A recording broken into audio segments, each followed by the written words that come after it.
మరి ఈ రోజు మనకి చక్కగా 8వ రోజు మరి సీతమ్మ తల్లి ఒక చరిత్ర, సీతాయనం గురించి మనకి ఎంతో అత్యద్భుతంగా అనర్గళంగా అలవోకగా ఎంతో అద్భుతంగా మరి చెప్పటానికి మనకి పద్మావతి మేడం విచ్చేసి ఉన్నారు. మరి మేడంకి పామూరు పిరమిడ్ సేవాదళ జూమ్ నుంచి హార్ట్ఫుల్ గా వెల్కమ్ పలుకుదాం మాస్టర్స్. పద్మావతి మేడం, మీకు పామూరు పిరమిడ్ సేవాదళ జూమ్ నుంచి హార్ట్ఫుల్ గా వెల్కమ్, స్వాగతం, సుస్వాగతం. Welcome madam. Thank you. Hi masters. ముందుగా మనందరి గురువు గారైన బ్రహ్మర్షి పితా మహాపత్రిజీ గారికి నా ఆత్మ ప్రణామాలు. సీతాయనం గ్రంథం రచించిన డీనా మిరియం మేడం గారికి నా ఆత్మ ప్రణామాలు. ఈ గ్రంథం వినటానికి వచ్చినందుకు పామూరు పిరమిడ్ మాస్టర్ మాకు ఈ అవకాశం ఇచ్చినందుకు మీ అందరికీ కూడా నా ఆత్మ ప్రణామాలు మాస్టర్స్.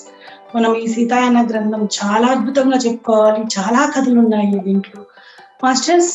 ఇప్పుడు మన మీనాక్షి చనిపోతూ మనం మళ్ళీ అసలు మన రచయిత గురించి తెలుసుకుందాము. డీనా మెరియం మేడం గారు ఇప్పుడు మనతో పాటే కలియుగంలో న్యూయార్క్ లో ఉంది మాస్టర్స్. ఆవిడకు చిన్నప్పటి నుంచి సీతారాములు అంటే ఎంతో ఇష్టం. ఆమె ఆ భక్తి గానాలతోనే ఎప్పుడు నిరంతరం ఉండేది.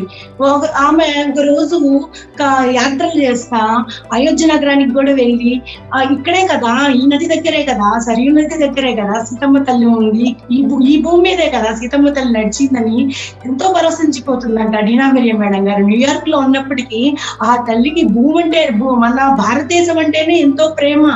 అయితే ఒక రోజు కాశీకి వెళ్ళినాక అక్కడ కట్టించిన గుడి ఎవరికీ తెలియదంట మాస్టర్స్. లవకుశులు కట్టించారంట ఆ గుడి.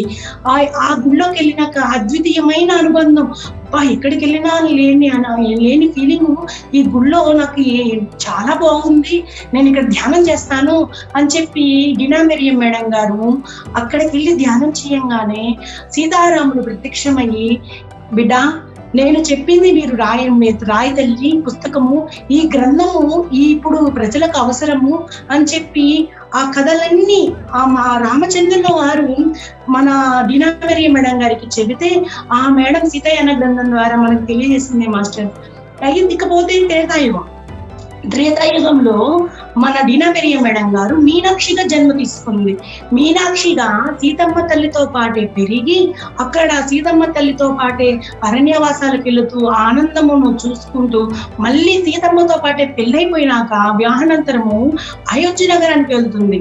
అక్కడ కూడా మాత ఏదైతే పనులు చెప్పిందో ఆ పనులే చేసుకుంటూ ఆ దాంట్లోని ఆనందం ఆస్వాదిస్తూ మరణానంతరం కూడా నేను జన్మ తీసుకుంటే మా తల్లి జ్ఞాపకాలు ఉండాలి, సీతమ్మ జ్ఞాపకాలు ఉండాలి అని చెప్పి మళ్ళీ జన్మలో ఆ అయోధ్య రాజ్యంలోనే అనసూయగా పుడుతుంది. అనసూయగా జన్మ తీసుకుంటుంది మై డియర్ మాస్టర్స్. ఈసారి మన అనసూయ అయోధ్య రాజ్యంలో ఉన్న చిన్న రాజ్యానికి రాణి, వాళ్ళ నాన్నగారు రాజు. ఈ అనసూయకు ఇద్దరు సోదరులు, వాళ్ళు చాలా పెద్దవాళ్ళు అవటం వల్ల వివాహాలు అయిపోతాయి.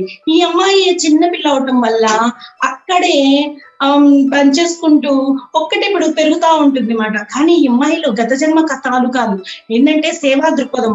ఆ అమ్మాయి చేసే సేవను చూసి వాళ్ళ నాన్నగారు అనుకుంటారు, అసలు ఈ అమ్మాయి ఎంత బాగా సేవ చేస్తుంది, ఈ అమ్మాయిలా సేవ చేసే వాళ్ళని ఇంతవరకు నేను ఎక్కడా చూడలేదు.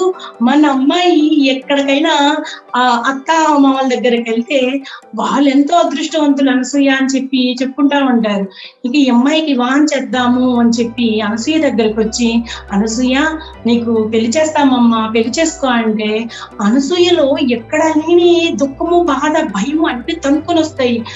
నేను పెళ్లి చేసుకోను, నాకు పెళ్లి చేసుకోవాలని ఉద్దేశమే లేదు, నాకు పెళ్ళంటేనే భయము, నేను పెళ్లి చేసుకుంటే నేనన్నా చచ్చిపోతాను, లేకపోతే నా భర్త అన్నా చనిపోతాడు, లేకపోతే నా పిల్లలన్నా చనిపోతారు, నాకు ఈ పెళ్ళొద్దు అని చెప్పి ఏడుస్తుంది మాట. ఏడుస్తుంటే అప్పుడు వాళ్ళ నాన్నగారమ్మ, నువ్వు నీకు ఇష్టం లేదు నేను చెయ్యలే తల్లి, నువ్వు ఆడుకోవాలనుకుంటున్నావు కదా, అలానే ఆడుకో తల్లి అని చెప్తాడు.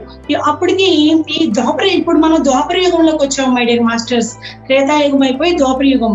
మన అనసూయ పుట్టే నాటికి సీతామాత తన పిల్లలను లవకుశులను రాముల వారికి అప్పగించి తన ఈ భూమి మీద ఉండదు. రాముల వారు ఉంటారు. రాముల వారి చివరి రోజులు అన్నమాట. రాముల వారి చివరి క్షణాల్లో జనక మహారాజు చెప్తాడు కదా, ఏమని, స్వీయ పరిపాలన రావాలి అని. స్వీయ పరిపాలన అంటే ఏంటి? ప్రజలకు కూడా శక్తి సామర్థ్యాలు ఉన్నాయి. ప్రజలు కూడా విద్యను అభ్యసించాలి. ప్రజలు విద్యను అభ్యసించాలంటే, గురుకులాలను, ఆశ్రమాలను స్థాపించాలి అంటే ఆ బాధ్యత నువ్వే తీసుకోరామా, నీ వల్లే సాధ్యమవుతుంది అని చెప్పి జనక మహారాజు రాముల వారి దగ్గర మాట తీసుకున్నారు కదా. ఆ మాట తీర్చడం కోసము రాముల వారు అయోధ్య రాజ్యంలో చాలా గురుకులాలను ఏర్పాటు చేస్తారన్నమాట. ప్రజలందరూ చదువుకోవాలి, ప్రజలందరికీ జ్ఞానం ఉంది. ఒకప్పుడు చదువు అంటే ఎలా ఉండేదంటే, బ్రాహ్మణులు, క్షత్రియులు, బాగా డబ్బున్న వాళ్ళే చదువుకునేవాళ్ళు. కాదు, ఇప్పుడు అలా జరగకూడదు. ప్రజలందరూ చదువుకోవాలి, డబ్బు లేని వాళ్ళు కూడా చదువుకోవాలి. ప్రజలలో ఆ జ్ఞానం ఉంది, ఆ శక్తి సామర్థ్యాలు ఉన్నాయి అని చెప్పి రాముల వారు ఆశ్రమాలను ఏర్పాటు చేస్తున్నాడు. సీతామాత కూడా కోరిక కోరుతుంది ఏంటంటే, రామా, ఇక్కడ పురుషులే కాదు, ప్రజలే కాదు, స్త్రీలు కూడా చదువుకోవాలి. స్త్రీలు చదువుకోకూడదు, వాళ్ళు వంటగదిలోనే ఉండాలి అని అనుకుంటున్నారు. అలా కానే కాదు రామా, నా కోరిక ఏంటంటే స్త్రీలు కూడా చదువుకోవాలి అని కోరుతుంది అన్నమాట రాముల వారు. అప్పుడు రాముల వారు ఇది సీతామాత కోరిక తీర్చాలి అని స్త్రీల కోసం కూడా ప్రత్యేకంగా పాఠశాలను ఏర్పాటు చేస్తారు. ఆ రోజుల్లో స్త్రీల కోసం ప్రత్యేకంగా పాఠశాలను ఏర్పాటు చేస్తుంటే రాముల వారికి కూడా ఇబ్బందులు ఎదురవుతాయి.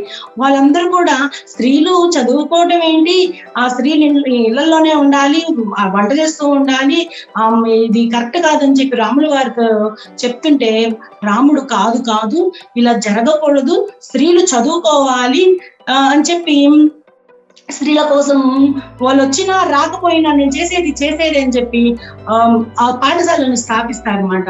మొదట్లో అనసూయ తండ్రికి కూడా స్త్రీలు చదువుకోవాలి అనే ఆసక్తి ఉండదు మై డియర్ మాస్టర్స్. ఆ ఉద్దేశంతోనే తన కూతుర్ని అనసూయను పంపించాడు. కానీ ఇక్కడ ఈ అమ్మాయి వివాహం చేసుకోను అని అంటుంది కదా, ఒకటే ఆడుకుంటుంది. ఆ పాఠశాలకు పంపిస్తానా కొంచెం మారుతుంది. అందుట్లో రాజునైనా నేనే మా అమ్మాయిని పంపించకపోతే ప్రజలు ఎట్ట పంపిస్తారు? ఫస్ట్ నేను పంపిస్తేనే కదా ప్రజలు పంపించేది. అందుట్లో రాముల వారు చెప్పాడు స్త్రీలు చదువుకోవాలని, మళ్ళీ పర్టికులర్ గా చెప్పేశారు, మనము రాముల వారి ఆజ్ఞని అనుసరించాలి అని చెప్పి మొట్టమొదటి మహిళ మన అనసూయ మాస్టర్స్. మన అనసూయనే అమ్మాయి ఒక్కటే వెళ్తుంది స్త్రీలు చదువుకునే పాఠశాలకు. ఈ అమ్మాయిని చూసి ఆ అయోధ్య రాజ్యంలో ఉన్న ప్రజలలో స్త్రీలను కూడా ఈ అమ్మాయి చదువుకుంటుంది కదా, మన అమ్మాయిలు కూడా చదువుకుంటారు అని చెప్పి నెమ్మదిగా ఆ కుటుంబంలోని స్త్రీలందరూ కూడా అక్కడికి వస్తారన్నమాట. రాగానే అక్కడ ఒక రోజు ఆ గురువులు చెప్తారు రాముల వారి గురించి చరిత్ర. ఆ రోజుల్లో చదువులు అంటే ఎలా ఉంటాయంటే మహాభారతాలు, ఇతిహాసాలు, శివుడి పార్వతి కథలు, గణేశుని కథలు, ఇలాంటి కథలే కదా చెప్పుకునేది. ఆ కథలు చెప్పుకునేటప్పుడు ఒక రోజు రాముల వారి కథలు వస్తాయన్నమాట. రాముల వారి కథ గురించి చెప్తుంటారు. రాముల వారు 14 ఏళ్ళ అరణ్యవాసం చేశారని, సీతమ్మను రావణుడు అపహరించాడని, రావణుడు తీసుకెళ్లి అప్పుడు రావణుడు చనిపోయాడు. అసలు అమ్మాయి సీతాపహరణ అంటేనే ఒప్పుకోదు మన అనసూయ. ఏమంటుందంటే, ఏంటి సీతాపహరణ జరిగిందా? సీతాపహరణ జరిగి ఉండదు. సీతామాతకు తనను తాను రక్షించుకోగల శక్తి ఉంది, ఇది అబద్ధం అని చెప్పి పెద్దగా అరుస్తూ కేకలు పెడుతుంది మాట. ఇదంతా విన్న ఋషి పక్కనున్న గురుకులంలో కూడా గురు ఆశ్రమంలో కూడా గురువులు ఉంటారు కదా, వాళ్ళు వచ్చి ఎవరు ఏడుస్తున్నారు, ఎవరు ఇంతగా బాధపడిపోతున్నారు, మనము తెలుసుకుందాము, ఎందుకు ఇలా పెద్దగా ఏడుస్తున్నారు, అరుస్తున్నారే అని చెప్పి వెళ్ళి చూస్తే మన అనసూయ బొక్క పెట్టి ఏడుస్తుంది. ఒప్పుకోదు మాట అమ్మాయిలో సీతాపహరణ జరిగింది అంటే. అక్కడ ఉన్న ఋషువులు కూడా వచ్చి చెప్తారు, అమ్మ అనసూయ ఎందుకు నువ్వు ఏడుస్తున్నావు, నీ బాధకు గల కారణం ఏంటమ్మా అంటే, ఇక్కడ గురువులకి అసలు ఏం తెలియదు, ఏంటి సీతాపహరణ జరిగింది అంటున్నారు. సీతాపహరణ జరగటం ఏంటి, సీతామాతకు తనను తాను రక్షించుకోగల శక్తి సామర్థ్యాలు ఉన్నాయి. ఆ మాతని రావణుడు తీసుకెళ్లడం ఏంటి, అసలు ఆమెకు ఎంతో శక్తి ఉంది, ఆ మాద పరాశక్తి, ఇది నిజం కాదు అని ఎంతమంది చెప్పినా అమ్మాయి ఏడుపు ఆపదు మై డియర్ మాస్టర్స్. ఆ అమ్మాయి ఏడుపు మనం ఆపలేకపోతున్నాము. వీళ్ళ నాన్నగారిని పిలిపించి మనము అమ్మాయిని అయోధ్య నగరానికి పంపించేద్దామని చెప్పి వాళ్ళ నాన్నగారిని పిలిపించి పంపిస్తారు. అయినా కానీ మన అనసూయ ఏడుపు ఆపదు మాస్టర్స్, ఏడుస్తానే ఉంటుంది ఆ రోజంతా. ఇంకా అనసూయ వాళ్ళ అమ్మ దగ్గరికి తీసుకెళ్ళినా గాని అనసూయ వాళ్ళ అమ్మ కూడా చెప్తుంది, అమ్మా ఎందుకు తల్లి ఇంత దుఃఖపడుతున్నావు, నీ బాధ గల కారణం అంటే ఏంటంటే అసలు ఆ గురువులకి ఏం తెలియదమ్మా, ఆ గురువులు ఏంటి అట్ట చెప్తున్నారు, సీతాపహరణ జరిగింది అంటున్నారు, అసలు ఇది ఎక్కడన్నా జరుగుతుందా, సీతామాత తను రక్షించుకోగలదు, ఇది జరుగుండదమ్మా, దీంట్లో ఏదో రహస్యం ఉంది, నేను ఒప్పుకోను దీన్ని అంటే, నేను అసలు పాఠశాలకు వెళ్ళను, నేను ఇక్కడే ఉంటాను, ఆ సీతాపహరణ జరగడం ఏంటి అని చెప్పి అంటుంది. అనగానే వాళ్ళ నాన్నగారు, అమ్మ నీకు ఏది ఇష్టమైతే అదే చెయ్యి, నువ్వు పాఠశాలకు వెళ్ళొద్దు, ఇక్కడే ఉండు, నువ్వు బాధపడద్దు తల్లి, నువ్వు బాధపడితే మేము చూడలేము అని చెప్పి ఆ రోజు నుంచి ఈ అమ్మాయి పాఠశాలకు వెళ్ళదు. ఎందుకంటే ఈ అమ్మాయిలో బలంగా పాతుకుని పోయింది, గురువులకు ఏమీ తెలియదు అని. అయితే ఆ అమ్మాయి ఒకటే కదా ఇప్పుడు. ఒక రోజు అక్కడే వాళ్ళ అనసూయ వాళ్ళ అమ్మకు భోజన సమయంలో, వంట సమయంలో అన్ని సహాయం చేస్తూ వాళ్ళ అమ్మ దగ్గరే ఉంటుంది మాస్టర్స్. ఒక రోజు భోజన సమయంలో భోజనం చేస్తుంటే భోజనాన్ని తీసుకొచ్చే పరిచారిక చేతిలో నుంచి పళ్ళెం కింద పడిపోయి అంతా బాగుందన్నమాట. అది చూసిన అనసూయ తినేదల్లా మానేసి గబా గబా వెళ్ళి అక్కడ ప్రాంతాన్ని శుభ్రం చేస్తుంది. అది చూసిన అనసూయ వాళ్ళ నాన్నగారు, అనసూయ నువ్వేం చేస్తున్నావు లే అని అంటాడు. అనగానే అసలు ఏంది మా నాన్న ఇంత కోపం, నా మీద ఎప్పుడు ఇంత కోపం లేదే, నేనేం చేశాను అని చెప్పి ఆ గదిలోకి వెళ్ళి ఏడుస్తుంది. ఇదంతా చూసిన అనసూయ వాళ్ళమ్మ, అయ్యో నా కూతురు బాధపడిపోతుంది, నేను వెళ్ళి ఓదార్చాలి అని చెప్పి అక్కడికి వెళ్ళి అనసూయ దగ్గరకు వెళ్ళి, ఏందమ్మా ఎందుకు బాధపడుతున్నావు అంటే, అమ్మ నన్ను మా నాన్నగారు ఎప్పుడైనా బాధ పెట్టారా, ఎప్పుడైనా కోపడ్డారా, అసలు నేనేం తప్పు చేశానమ్మా, అక్కడ శుభ్రం చేశాను అంతే కదా, దాంట్లో తప్పేముంది, నేనేం తప్పు చేశాను నాకు అర్థం కావట్లేదమ్మా అంటుంది. అనగానే ఏ తల్లి, సేవకులు చేయవలసిన పనులు సేవకులు చేయాలి, ఎవరు చేయవలసిన పనులు వాళ్ళే చేయాలమ్మా, నాయకులు చేయాల్సిన పనులు నాయకులు చేయాలి, సేవకులు చేసే పనులు సేవకులు చేయాలి, ఎవరికి వాళ్ళకి కొన్ని విధులు ఉంటాయమ్మా, ఎవరి పనులు వాళ్ళే చేసుకోవాలి తల్లి, ఒకరి పనులు ఒకరు జోక్యం చేసుకునేది ఏందమ్మా, ఇది చాలా తప్పు తల్లి, అందుకే మీ నాన్న కోపం వచ్చింది అని చెప్పగానే అనసూయ, అవునా సరే, ఇక్కడి నుంచి నేను ఎవరి పనుల్లో నేను జోక్యం చేసుకోను, నా పని నేనే చేసుకుంటాను, ఇక్కడి నుంచి అలా చేయలేమ్మా అని చెప్పి కళ్ళనీళ్ళు తుడుచుకుంటుంది మై డియర్ మాస్టర్స్. ఇంక ఈ అమ్మాయికి ఒక్కటే కదా, ఓ రోజు సరియు నది దగ్గరికి వెళ్ళాలి, ఆ నదమ్మతో ఆడుకోవాలి అనిపించి తన స్నేహితులతో సరియు నది దగ్గరికి వెళ్ళి బాగా కేరింతలు కొట్టి ఆడుకొని మనసులో అనుకుంటుంది, ఏంది నాకు ఈ భావన, నాతో ఏదో నదమ్మ తల్లి మాట్లాడుతున్నట్టు అనిపిస్తుంది, ఈ ఊహాగానాలు ఏంటి ఇంత విచిత్రంగా ఉన్నాయి, నేనంతా ఊహించుకుంటున్నాను, ఏడన్నా నదమ్మ మాట్లాడుతుందా, ఇదంతా నా ఊహే అని అక్కడి నుంచి కూడా వచ్చేస్తుంది అయోధ్య రాజ్యానికి. ఈ అమ్మాయిని చూస్తున్న వాళ్ళ నాన్నగారు వాళ్ళ స్నేహితుడు ఒక రోజు రాజమందిరానికి వస్తాడనమాట. వచ్చి అమ్మాయిని చూస్తాడు. చూసి అమ్మాయి ఎంత బాగుంది, ఈ అమ్మాయి చాలా సేవకురాలు, చాలా బాగా సేవ చేస్తుంది తల్లిదండ్రులకి, మన అబ్బాయికి వివాహం చేస్తే మన కుటుంబం చాలా బాగుంటుంది అని వాళ్ళ అనసూయ వాళ్ళ నాన్నగారిని వాళ్ళ స్నేహితుడు అడుగుతాడు. నాకు ఒక అబ్బాయి ఉన్నాడు, ఆ అబ్బాయికి మన అనసూయలో ఎలాంటి గుణాలు ఉన్నాయో ఆ గుణాలన్నీ కూడా మా అబ్బాయిలో ఉన్నాయి, నేను మా అబ్బాయికి మీ అమ్మాయిని ఇచ్చి పెళ్లి చేయాలనుకుంటున్నాను, నీకు అంగీకారమేనా అని అడుగుతాడు. అడగగానే అనసూయ వాళ్ళ నాన్న కూడా వాళ్ళ స్నేహితుడు అంటే ఆ స్నేహితుడి లక్షణాలు కూడా ఇతనికి తెలుసు కదా, అంతకంటే అదృష్టం ఏముంది, వాళ్ళ అబ్బాయి కూడా చాలా గుణవంతుడు, ఈ అబ్బాయిలో కూడా అనసూయలో ఎలాంటి గుణాలు ఉన్నాయో ఆ గుణాలు ఈ అబ్బాయిలో ఉన్నాయి, ఇలాంటి మంచి కుటుంబానికి వెళ్తే మన అమ్మాయి చాలా బాగుంటుంది, చాలా అదృష్టవంతురాలు అవుతుంది అని చెప్పి అనసూయ వాళ్ళ అమ్మ అనసూయ వాళ్ళ నాన్నగారు వెళ్ళి, మా ఎటు పాఠశాలకు వెళ్ళట్లేదు కదా, నువ్వు పెళ్లి చేసుకో తల్లి, ఆ అబ్బాయి చాలా మంచివాడు, ఆ ఇంట్లో నువ్వు చాలా సంతోషంగా ఉండావు, నీ సంతోషమే కదా తల్లి మాకు కావాలి, పెళ్లి చేసుకో అని. అసలు పెళ్లి చేసుకో అనగానే ఆ అమ్మాయిలో ఇక్కడ లేని భయంతో శరీరం వణికిపోతూ, నాన్న నువ్వేమన్నా అనుకో, నేను వివాహం చేసుకోను నాన్న, అసలు నీకు తెలుసా, నేను వివాహం చేసుకుంటే నేను చనిపోతాను, ఇది లేకపోతే నా భర్త చనిపోతాడు, లేకపోతే నా పిల్లల్లో చనిపోతారు, మా కుటుంబంలో ఎవరో ఒకరైనా చనిపోతారు, నాకు వివాహం వద్దు నాన్న అని చెప్పి బాగా వణికిపోతుంది మాట.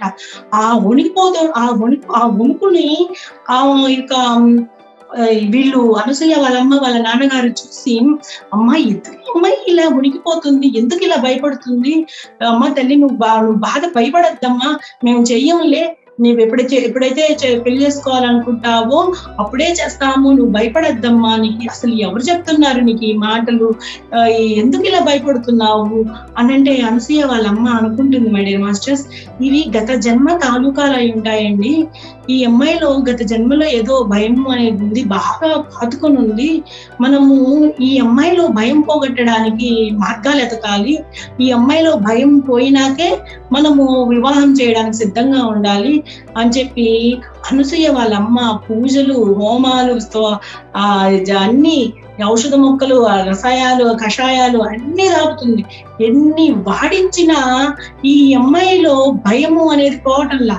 ఇంకా లాస్ట్ కి వాళ్ళ అనసూయ వాళ్ళమ్మ అనసూయ వాళ్ళ నాన్న అంటుంది, ఏందండి ఎన్ని మందులు వాడాము, ఎన్ని పూజలు చేపించాము, ఎన్ని హోమాలు చేపిస్తున్నాము, ఈ అమ్మాయిలో భయం అనేది మనం తీయలేకపోతున్నాము.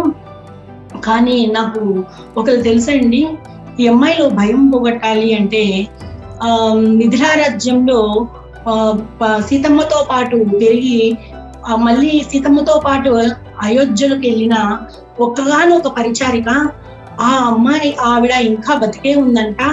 ఆవిడ దగ్గరకు మనము మన అమ్మాయిని తీసుకుని వెళ్తే ఆ అమ్మాయిలో ఉన్న భయం ఏమన్నా పోతుందేమో, మనము ఆవిడ పేరు సోమ అని చెప్పంగానే మన మీనాక్షికి, సారీ మాస్టర్స్ ఈ జన్మలో దోపరీగల అనసూయ కదా, మన అనసూయకు ఎక్కడ లేని ఆనందం, సోమ అని పేరు వినంగానే ఎగిరి గంతేస్తుంది. సోమ దగ్గరికి వెళ్దాము, సోమ దగ్గరికి వెళ్తే నాలో ఉన్న భయము పోతుంది, నేను పెళ్లి చేసుకుంటాను, నన్ను సోమ దగ్గరికి తీసుకెళ్ళండి అని చెప్పి బాగా అడుగుతుంది మాట ఆనందంతో.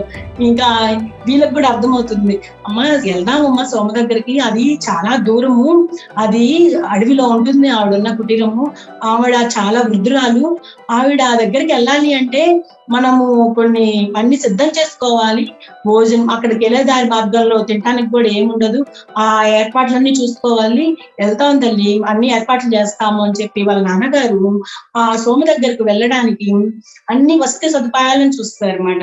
అంటే అది అడవి కదా, వాళ్ళు తినడానికి ఎటువంటి ఇబ్బందులు లేకుండా ఆహార పదార్థాలు, నీరు, కొంతమంది సైనికులు ఏర్పాటు చేసి వెళ్ళమని చెప్తారు. వెళ్ళంగానే దారి మార్గం వెళ్తున్న కొద్దికి, ఎంతో దూరం వెళ్తున్న కొద్దికి కూడా ఆ కుటీరము సోమ కుటీరము రాదు.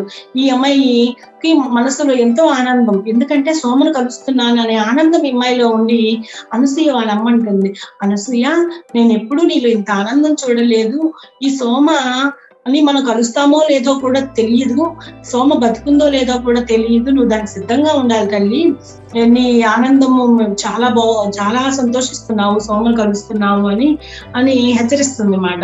హెచ్చరించినాక కొంచెం దూరం వెళ్ళినాక సోమ కుటీరానికి వెళ్ళి కొంచెం దూరం అన్నమాట, చీకటి పడిపోయేసరికి అక్కడున్న వాళ్ళు, ఇక్కడే మీరు విశ్రాంతి తీసుకోండి, తెల్లారేసరికి మీరు సోమ దగ్గరికి వెళ్దురు అంటే అనసూయ వాళ్ళమ్మ అక్కడే ఉండి నిద్రపోతుంటారు. అనసూయ వాళ్ళమ్మ చాలా సంతోషంగా నిద్రపోతుంది, ప్రయాణంలో అలసిపోయింది, బాగా నిద్ర వచ్చి నిద్రపోతుంది. కానీ మన అనసూయ మాత్రము ఈ లోపల ఎక్కడ లేని ఆనందం ఏంటంటే, సోమను కలుస్తాను, ఈ సోమను కలిసి ఈ సీతాపహరణలో రహస్యం తెలుసుకోవాలి నేను, పెళ్లి అనేది తర్వాత సంగతి, ముందల మన మాత గురించి రహస్యం తెలుసుకోవాలి, ఎప్పుడెప్పుడు వెళ్ళాలి అని చెప్పి ఆ రోజంతా నిద్రపోకుండా అసలు మేల్కొనే ఉండి సూర్యుడు ఉదయించంగానే గబ్బా గబ్బాల స్నానం చేసి రెడీ అయ్యి బట్టలు వేసుకొని అమ్మ వెళ్దాం పద సోమ దగ్గరికి అంటుంది. అసలు వాళ్ళ అమ్మ లేచి చూసి, అసలు రాత్రి నువ్వు నిద్రపోయావా, ఏది ఈ ఆనందం ఏంటి నీలో, వెళ్దాము ముందర అన్నం భోజనం చేసి వెళ్దాము అని చెప్పి ఆహారం తిని బయలుదేరతారు అనమాట. వెళ్ళంగానే సోమ దగ్గరకు కుటీరము దగ్గరికి వెళ్ళంగానే సోమ కుటీరం ముందుల గృహం ఆ యొక్క ముందుల అమ్మాయి అనసూయ అడుగుతుంది వాళ్ళ అమ్మని, అమ్మ నేను ఒక్కదాన్ని లోపలికి వెళ్తాను, నేను ఒక్కదాన్ని లోపలికి వెళ్తే నువ్వేమన్నా అనుకుంటావమ్మా అంటే, నేనేం అనుకోలేదు తల్లి, నువ్వు ఒక్కదాన్ని వెళ్ళాలా, సరే వెళ్ళు అని పంపిస్తుంది అన్నమాట. ఈ అమ్మాయి ఒకటే వెళ్తుంది లోపలికి. మన అనసూయ సోమ దగ్గరికి వెళ్ళేసరికి సోమ ఎలా ఉంటుందంటే ఒక మంచి అందమైన అందగత్తె లాగా, నల్లటి జుట్టు, ఎంతో దేవతా స్త్రీ లాగా ఎంతో కాంతివంతంగా కనపడుతుంది.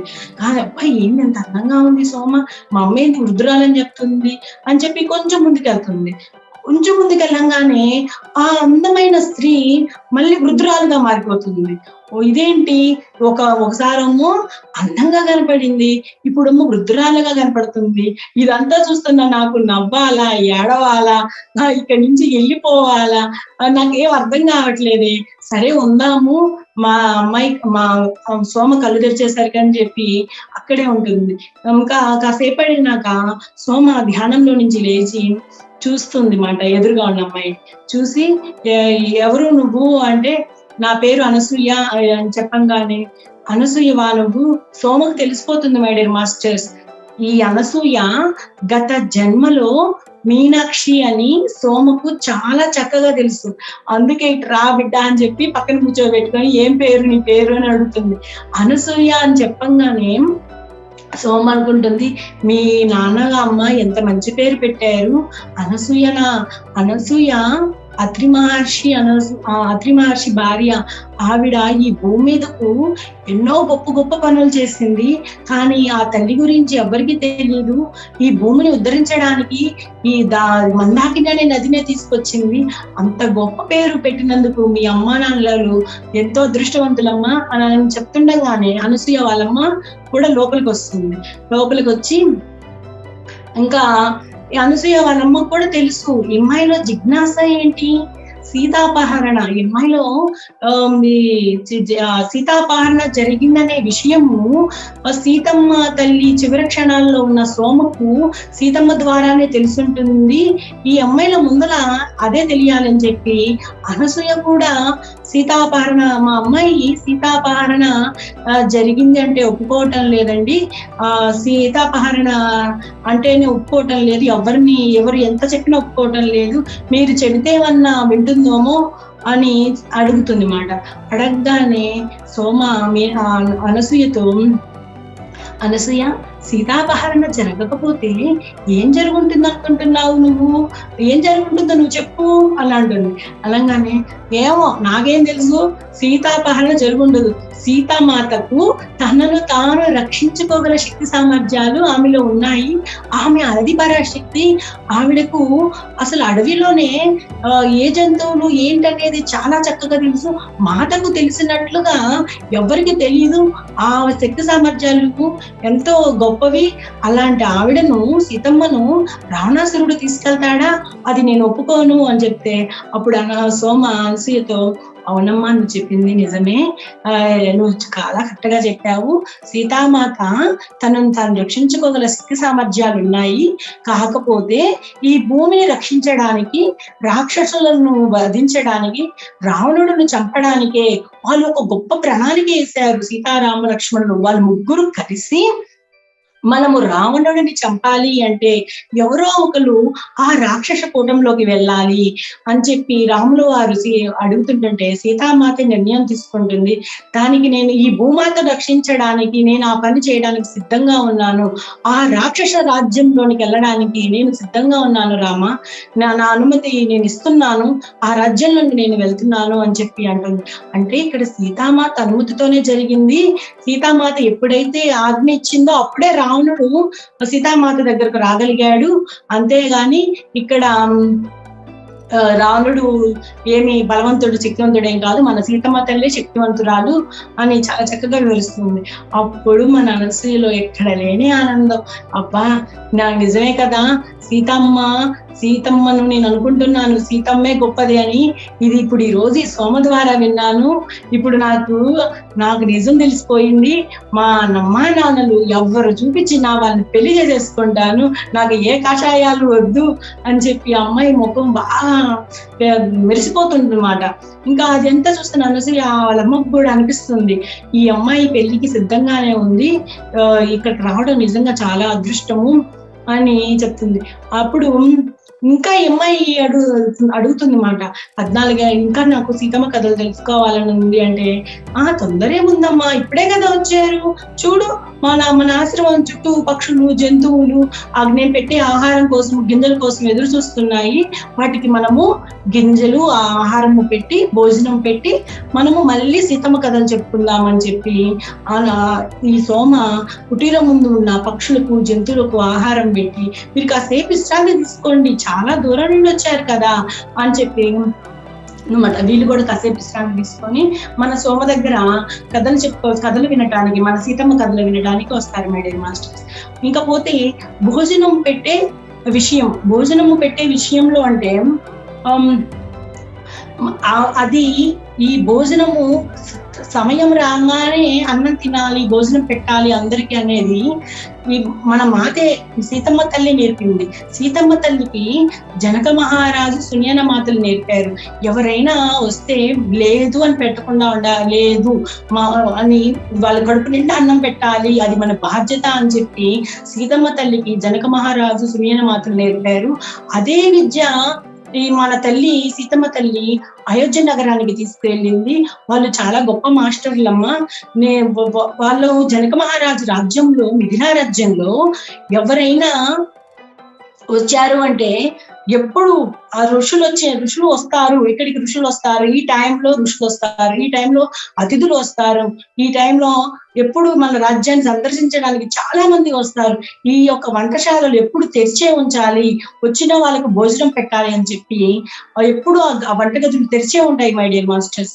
అయితే ఒక రోజు ఈ ఆహార ధాన్యాలు అయిపోతాయి, ఆహారము అయిపోతుంది అన్నమాట.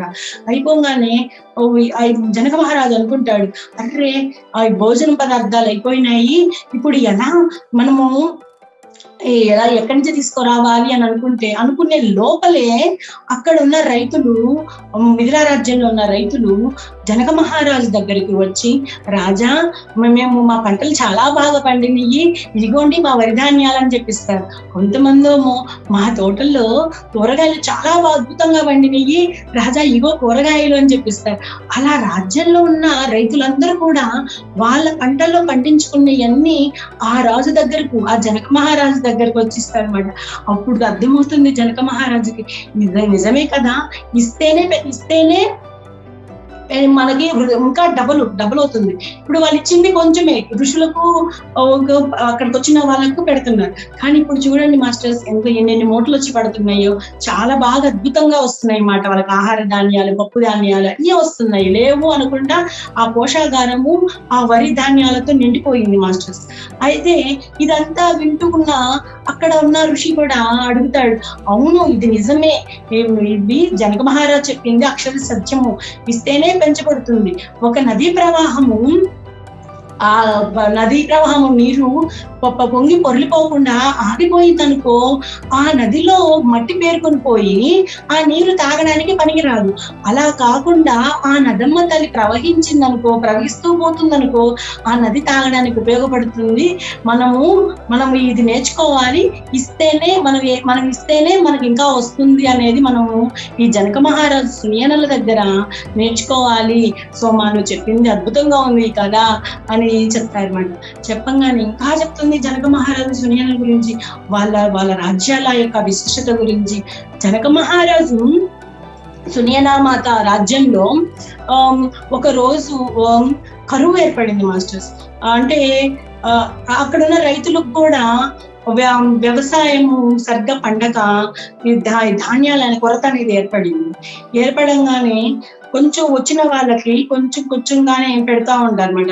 అక్కడికి వచ్చిన కొత్త పరిచారికి ఏం చేస్తుందంటే, ఇక్కడ నూతన దంపతులు వస్తే భోజనానికి వస్తారు, భోజనం తినడానికి రాగానే ఆ కొత్త పరిచారికి తెలియదు కదా ఈ నియమాల గురించి. ఆవిడేం చేస్తుందంటే, ఇక్కడ ఏమీ లేదు తినడానికి, మీరు వెళ్ళండి అంటుంది. ఆ విషయము జనక మహారాజుకు తెలిసి ఆ కొత్త పరిచారికని పిలిపించి, ఏంటమ్మా నువ్వేం చేసావు, అలా చెయ్యొచ్చా, అలా చేయకూడదు, అలా మనము ఆహారం లేదు అంటే ఇక్కడ జనక మహారాజు సునియన అయినా తినకుండా ఉంటారేమో, కానీ మీరు మాత్రం ఎప్పుడు అలా చెయ్యొద్దమ్మా. మీరు ఆ రాజ్యం అంతా వెతికి ఆ దంపతులు ఎక్కడ ఉన్నారో తీసుకొని వచ్చి భోజనం వడ్డించి వాళ్ళు తిన్నాకే ఇక్కడ ఉన్న పరిచారకులందరూ కూడా భోజనం చెయ్యాలి. అంతకు అవసరమైతే ఇక్కడ నేను అంటే జనక మహారాజునైనా నేను సునియనా మాత కూడా మేము తినకపోయినా పర్వాలేదు, కానీ నువ్వు ఎవరినైతే తిప్పి పంపావో వాళ్ళను వెతికి తీసుకొని రా, వాళ్ళు తిన్ననాకే ఇక్కడ వాళ్ళందరూ తినాలి అని చెప్తాడు. ఈ అమ్మాయి ఇంకా పాప రాజ్యం అంతా వెతుకుతుంది, వీళ్ళు ఎక్కడున్నారు ఈ దంపతులు అని చెప్పి. ఇంకా ఎట్టకేలకు కనపడి ఇంకా అమ్మాయి ఆ నూతన దంపతుల దగ్గరికి వెళ్ళి క్షమాపణలు చెప్పి, మా రాజు ఇట్లా అంటున్నారు, మీరు తింటేనే మేము కూడా తినాలంట, నేను అవమానించాను మిమ్మల్ని, నన్ను క్షమించండి, రండి మీరు భోజనం చేద్దానికి అని చెప్పి తీసుకొని వచ్చి వాళ్ళకి భోజనం వసతి జనక మహారాజు సునియనలో కూడా క్షమాపణలు చెప్తారు. మాకు ఈ అమ్మాయికి కొత్త పరిచారికండి, ఈ అమ్మాయికి ఏమీ తెలియదు, ఇప్పుడే వచ్చింది కదా, ఇక్కడి నుంచి ఎప్పుడు ఈ రాజ్యంలో ఇలా జరగనివ్వము అని చెప్పి క్షమాపణలు కోరుతారు. మై డియర్ మాస్టర్స్, చూడండి జనక మహారాజు సునియనలు ఎంత బాగా అసలు అతిథులను సత్కరిస్తున్నారు. అదే ఆ పద్ధతే మన సీతమ్మ తల్లి కూడా అయోధ్య రాజ్యంలోకి తీసుకొని వెళ్ళి, అయోధ్య రాజ్యంలో కూడా ఋషులకు ఆహారం పెట్టాలి, ఆహారం తయారు ఎప్పుడు సిద్ధంగా ఉండాలి అని చెప్పి వంటశాలలను కూడా ఏర్పాటు చేస్తుంది. రాములు వారు కూడా సీతామాతతో సీత ఏది చెప్తే రాములు వారు కూడా అదే వినేవాళ్ళు అన్నమాట. వాళ్ళిద్దరి మధ్య కూడా అంత అద్వితీయమైన ప్రేమ. మరి అయితే ఈ పరిచారకులమైన మేము అంటే ఇక్కడ పరిచారకులు ఎవరు మాస్టర్స్? ఉష, రోహణ, సోమ, గత జన్మలో మీనాక్షి, ఈ జన్మలో మనం ద్వాపర యుగంలోకి వచ్చాం మాస్టర్స్. ద్వాపర యుగంలో ఎవరు? అనసూయ. మనము చాలా బాగా గుర్తుపెట్టుకోవాలి, ఇది మనం అనసూయతో గత జన్మలో మీనాక్షి మాట. మేమందరము వీళ్ళందరూ పరిచారకులు కదా.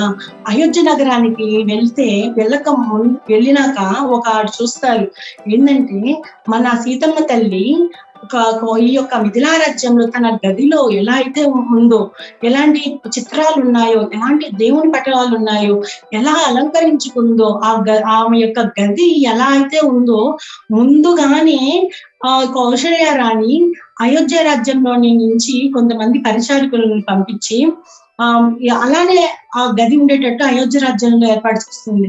అది చూసిన ఈ పరిచారకులకు కూడా ఏంటి, మనము అయోధ్య రాజ్యంలో ఉన్నామా, మిథిలా రాజ్యంలో ఉన్నామా, ఇది ఎలా సాధ్యము, మన మాత అంటే ఈ కౌశల్య రాణికి ఎంత ఇష్టం ఉంటేనే ఇలా చేస్తుంది.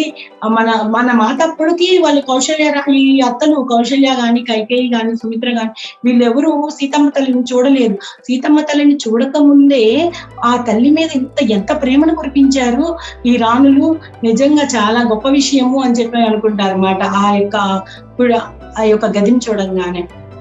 అంతేనా, ఇంకా ఈ రాణులు ఏం చేస్తారంటే సీతమ్మ తల్లికి ఎలాంటి పదార్థాలంటే ఇష్టము, ఎలాంటి ఆహార పదార్థాలు తినడం అంటే ఇష్టము, అవన్నీ కూడా వంటలు చేసే వాళ్ళని ఈ మిథిలా రాజ్యానికి పంపించి సీతమ్మ తల్లికి ఎలాంటి వంటలు అంటే ఇష్టమో ఆ వంటలని నేర్చుకొని రండి అని చెప్పి కొంతమందిని పంపుతుంది.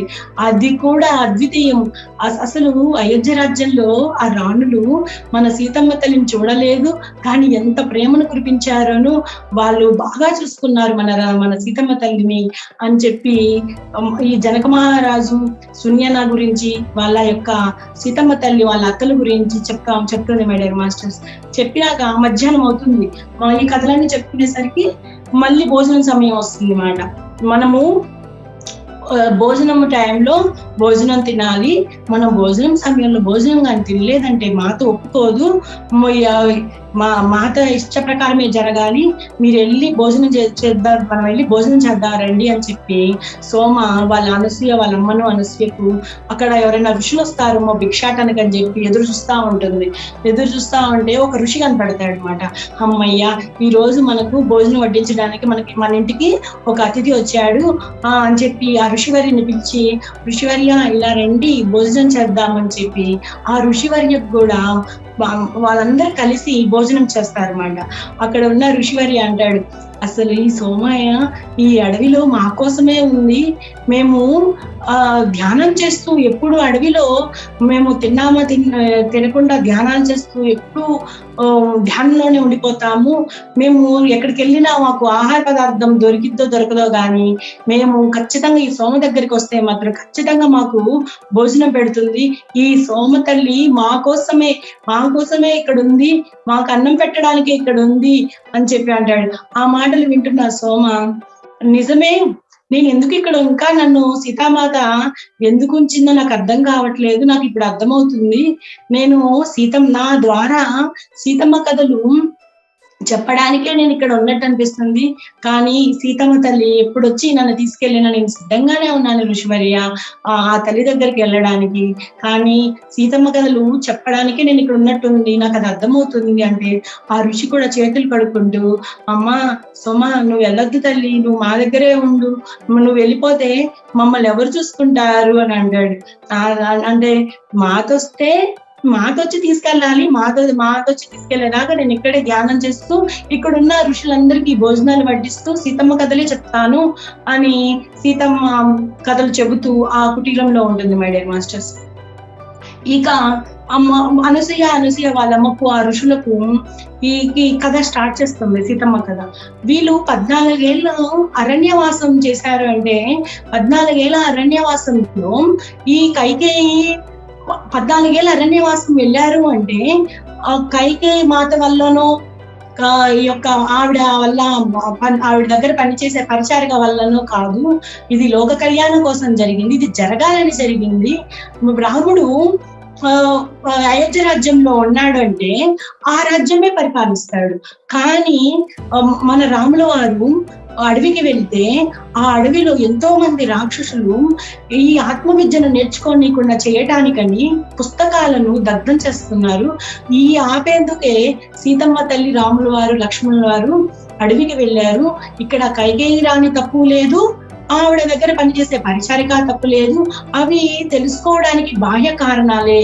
నేను మాత వెలిగించిన ఆ జ్యోతి ద్వారా వాళ్ళు అడవిలో ఎలాంటి ఇబ్బందులు పడుతున్నారో, ఎలా రాక్షసుల ద్వారా ఇబ్బందులు పడుతున్నారో నేను అవన్నీ చక్కగా చూడగలిగాను. ఒక రోజు సీతామాత, రాముల వారు అరణ్యంలో వెళ్తుంటే రాక్షసులు ఇక్కడికి మునులొచ్చారు అని చెప్పి వాళ్ళ మీద పెద్ద పెద్ద రాళ్ళు వేస్తారు. ఆ రాళ్ళ వర్షమే కురుస్తుంది. ఆ దెబ్బకు సీతమ్మ తల్లికి, రాముల వారికి, లక్ష్మణుల వారికి కూడా గాయాలవుతాయి.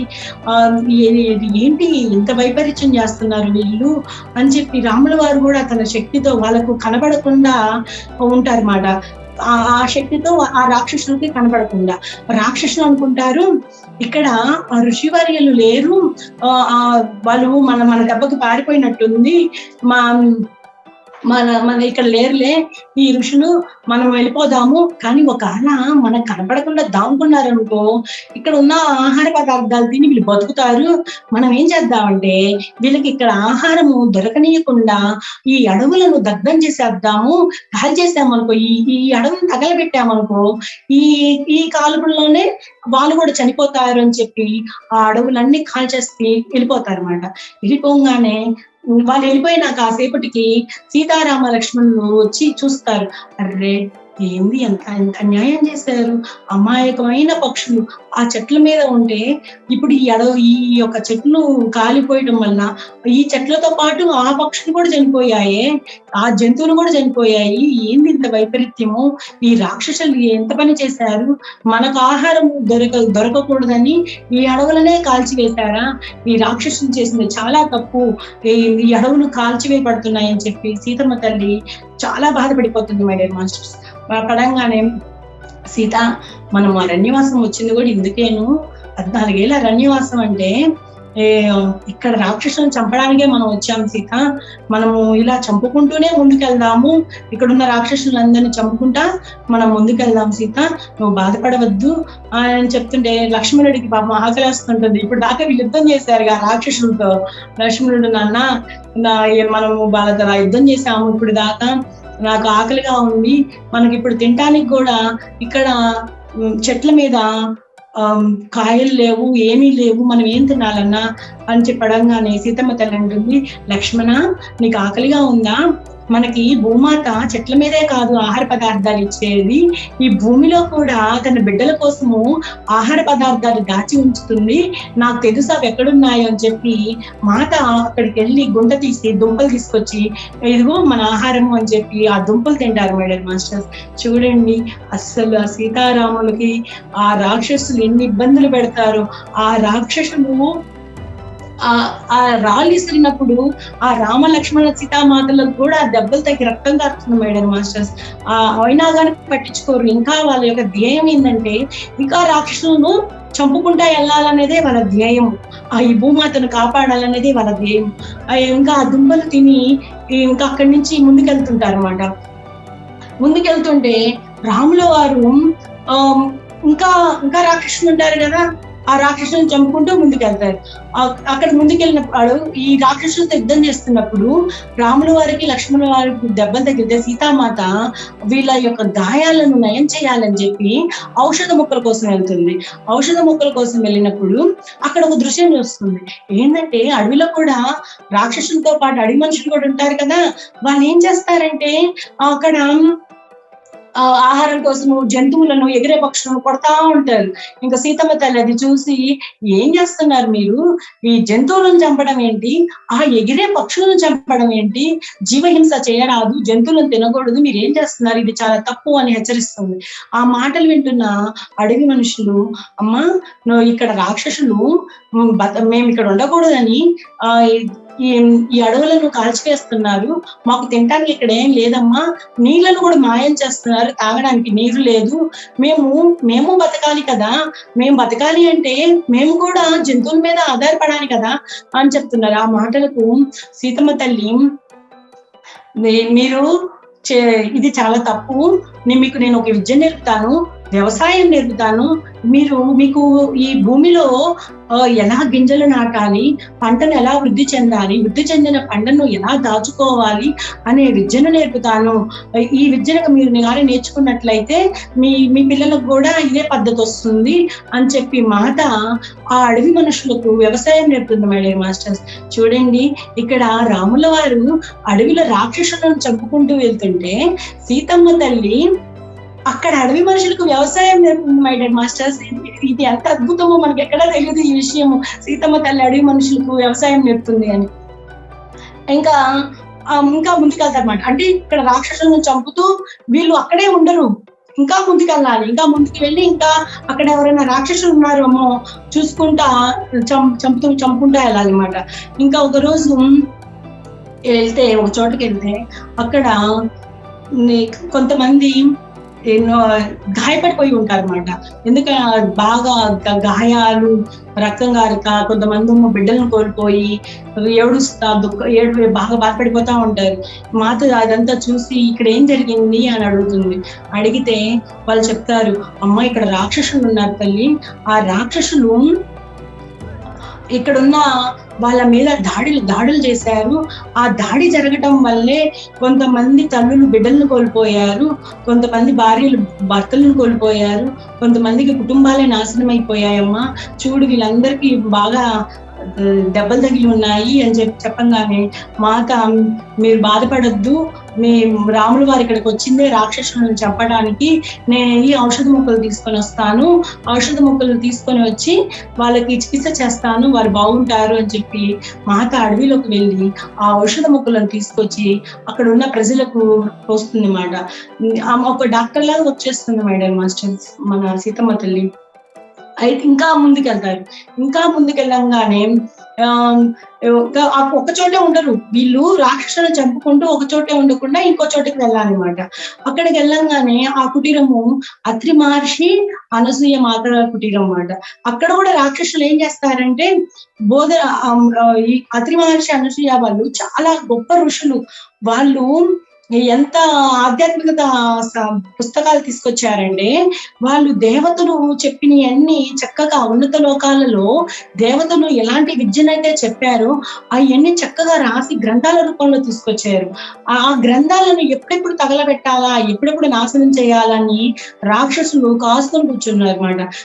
రాముల వారు అక్కడికి వెళ్ళినాక అత్రి మహర్షి అనసూయ మాత చెప్తారు, రామ ఇక్కడ రాక్షసులు ఉన్నారు, వాళ్ళు మేము విద్యను నేర్పుతుంటే ఆ విద్య నేర్చుకునే వాళ్ళను, ఆ విద్యార్థులను కాల్చివేసారు, చంపేస్తున్నారు, ఇది నేను చూడలేకపోతున్నాను రామ, నువ్వే ఆ రాక్షసులను చంపాలి, నీ వల్లే సాధ్యమవుతుంది అని చెప్పగానే రాములు వారు నేను ఇక్కడే ఉంటాను, ఆ రాక్షసులను చంపే నేను ముందుకు వెళ్తానని చెప్పి ఒక కుటీరం ఏర్పాటు చేసుకొని సీతమ్మ తల్లి, రాములు వారు, లక్ష్మణుల వారు అక్కడే ఉంటారు. అక్కడే ఉండి కొన్ని రోజుల పాటు అక్కడే మా అనసూయ దగ్గరే ఉంటారు అనమాట. ఆ యొక్క రాక్షసులను చంపడానికి. అక్కడున్న రాక్షసులను కూడా చంపినాక మళ్ళీ అక్కడే ఉండకూడదు కదా, ముందుకు వెళ్ళి అక్కడున్న రాక్షసులను చంపాలి.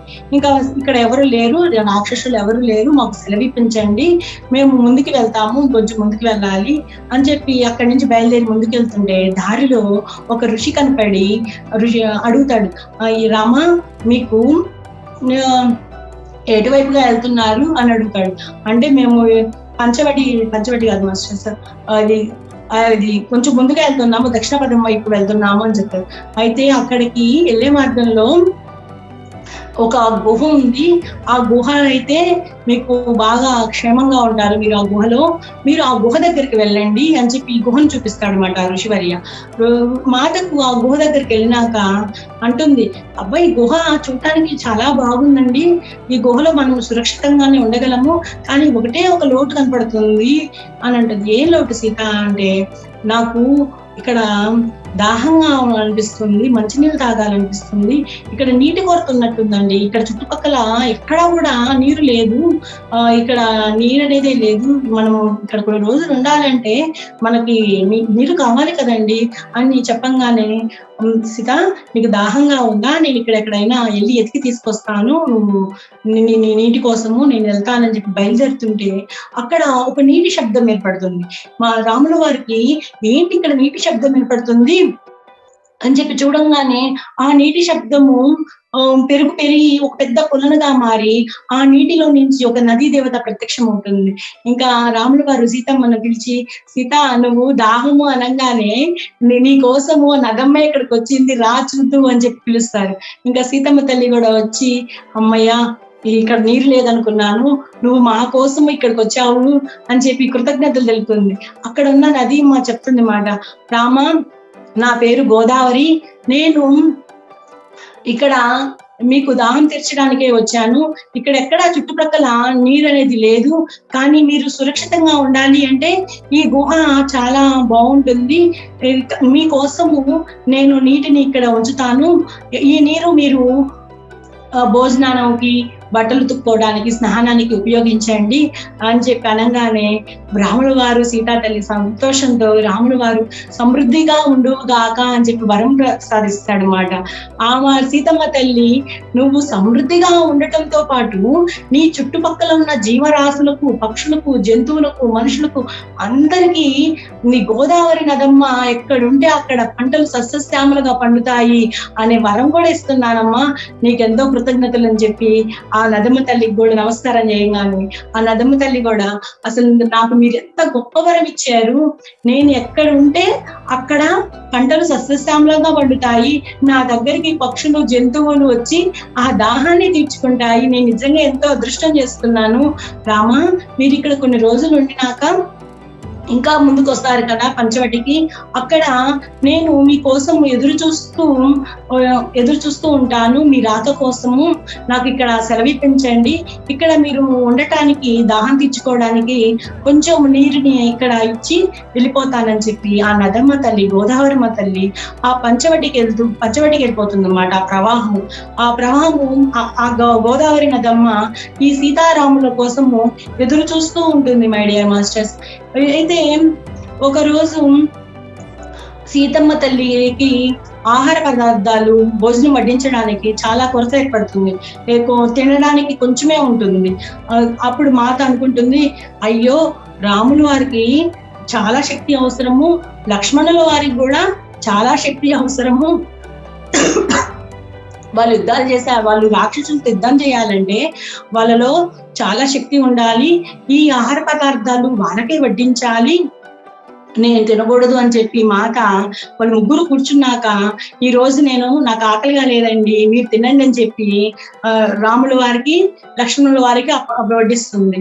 ఇది రాముడు వారి దగ్గర ఏదైనా దాచగలమా? రాముడికి అర్థమైపోతుంది ఇక్కడ ఆహార పదార్థాలు లేవు, మొత్తం ఆహార పదార్థం నాకు, లక్ష్మణుడికి వడ్డించింది సీత అని చెప్పి అర్థం చేసుకొని, సీత నీకు ఆకలిగా లేదా? నీకు ఆకలిగా లేదంటే నాకు ఆకలిగా లేదు, నాకు అన్నం వద్దులే అంటాడు.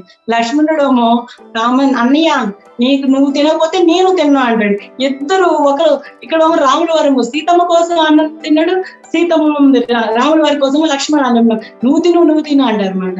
అనగానే సీతమ్మ తల్లి చెప్తుంది, రామయ్య ఇక్కడ రాక్షసులతో యుద్ధం చేయాలంటే నీకు లక్ష్మణుడికి ఎంతో శక్తి కావాలి, ఆ శక్తి కావాలంటే మీరు భోజనం చేయాలి, కరెక్ట్ మీరు భోజనం చెయ్యండి, నాదేముంది నేను గుహలోనే కదా ఉండేది అంటే, కాదు సీత, నువ్వు తింటే నేను తిన్నట్టే, నువ్వు తినకపోతే నేను తిన్నట్టు కాదు, నువ్వు తినాలి సీత, నువ్వు తింటే నేను తిన్నట్టే, నువ్వు తినలేదనుకో నాకు తిన్నాగానే అది అరగదు, నువ్వు ముందు తిను అని చెప్పి రాముల వారు ఆయన యొక్క భోజనం పెట్టిన పదార్థాలను కొన్ని తీసి సీతమ్మ తల్లికి పెడతారు.